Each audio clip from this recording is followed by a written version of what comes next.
ng panahon habang kumakalabit ang init at sinanahal ng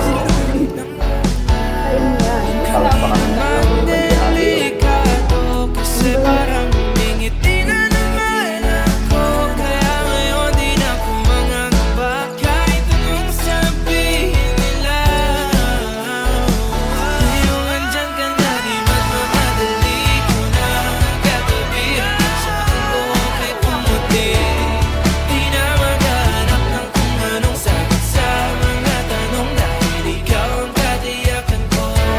Hindi na ako bibitaw, iangin ko lang para sa'yo.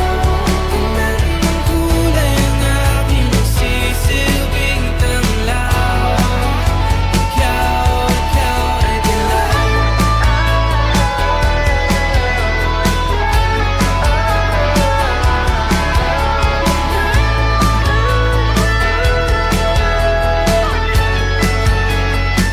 Ngayong nandyan ka na di magmamadali, ikaw lang ang katabi hanggang sa ang buhok ay pumati.